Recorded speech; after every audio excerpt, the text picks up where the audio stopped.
If you kept up with the 2024 Six Invitational, one thing that you'll have noticed is that the defenders have a very clear advantage in the game. This isn't a coincidence. The Trident, a trio of already very deadly defenders, have been reinforced by people like Tuberau and consistent nerfs to viable attackers, which makes this already existing discrepancy much worse. People have likened this to a different second 20-second meta where attack winning 1 or 2 rounds sets them up for an entire map win, and those wins rely either on rushes or last-second scramble situations. But on its own, the game being defender-sided isn't surprising, nor should it be troubling. Siege has always been defender-sided. It's baked into the core gameplay. Hell, every single game, every thing benefits the defender, no matter where you look in life. If you look at it esports exclusively, Counter-Strike, the CTs have the advantage. Valorant, even in League of Legends, you'll be at a disadvantage if you attack a tower. Save for when LMGs go burr, the attack has never actually had the advantage in Siege, save for certain maps. Those design decisions and mechanics that make defense have a permanent advantage also ensure that Siege will never be attacker-sided. Let's start with the basics. Siege is a game where defense has to defend an objective by using reinforcements and gadgets, while attack has to take control of the objective or kill every defender. That right there is already an advantage. The attack has to come to you within 3 minutes. As the defender, you get to set up however you like, and it's on the attack to properly get past it. Plus, even the clock is on your side. Setting up effective defenses is relatively easy, as teams just have to defend power positions around the map, and boom, you are set. Even if the setup is wacky, that's still on the attack to capitalize on the bad setup.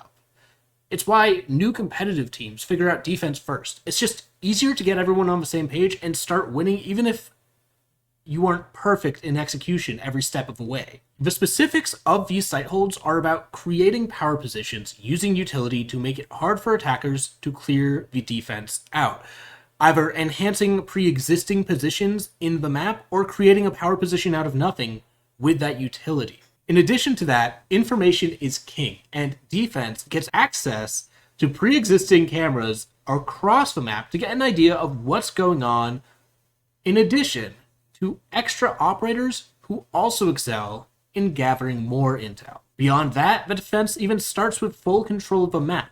The attack has to enter the building to even start their take.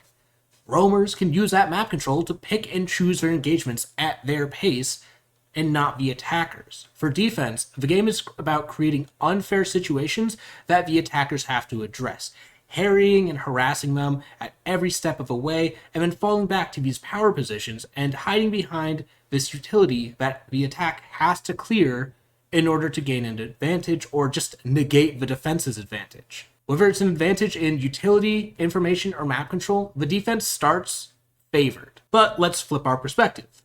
Attacking is fucking hard. You have to enter a building that the defense has had 45 seconds to set up with the explicit purpose of making your life hard. Sometimes getting through the door is a challenge unto itself. There is a reason that the attackers get better guns. You fight for literally every step of the map, and it's a lot easier and a lot more viable to do that when you have guns that are more powerful than your opposition. On the attack, your goal is to start taking map control. Then you start denying information and clearing utility. Especially in non-competitive environments, this is harder than it seems.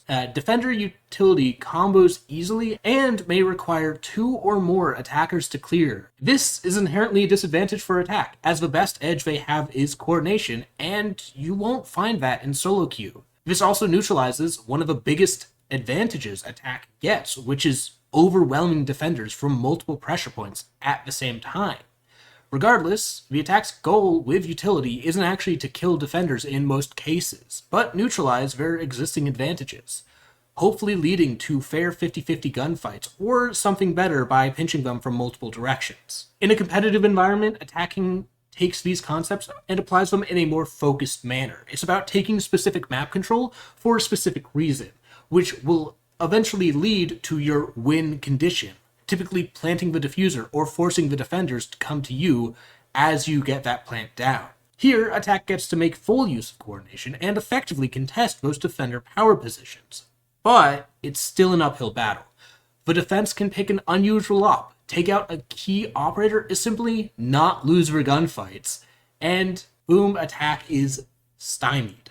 It's not that attack has no situations where they have an advantage, but they're simply harder to come by and usually earned through well-played tactics or gun skill. This isn't to say that there haven't been attacker-favored metas per se, but going off my memory, they never actually made attack have crazy high win percentage, save for the LMG meta, which is an exception unto itself. Even still, let's look at one of the most reviled metas. Release Lion. Lion on release was overpowered as all hell. His scan gave literal wall hacks, had a 10-second cooldown, 3 uses, and was one of the first universal gadgets in the game. He could activate that shit from wherever he wanted, and the entire map had to play red light, green light. It was crazy. This isn't broken. For the flashbangs, nerd. Fuck you, George. Fuck you. He was a character in a PvP game balanced around a PvE game mode, and that was everyone else's problem.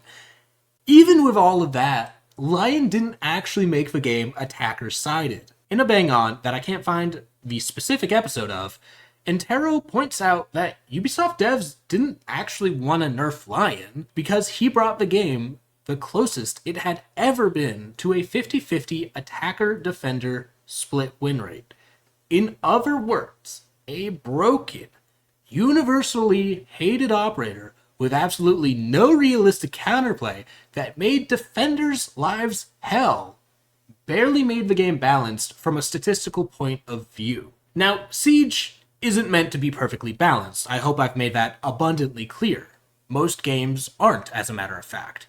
Even in chess, there's an inherent advantage for the player going first. This isn't inherently a problem, it's just a fact of the game. And Siege has had plenty of defender-favored metas that were still incredibly fun to play and watch. So to see that the defense is winning more rounds than the attack should not immediately worry you. Now, the fact that SI has such a heavily skewed win rate to the defenders, that should be concerning. For it's the ways in which the defense is winning these rounds and how dominantly they do so, and the reasons why, that are much more problematic to talk about than just the fact that defense is winning more rounds than attack in Siege.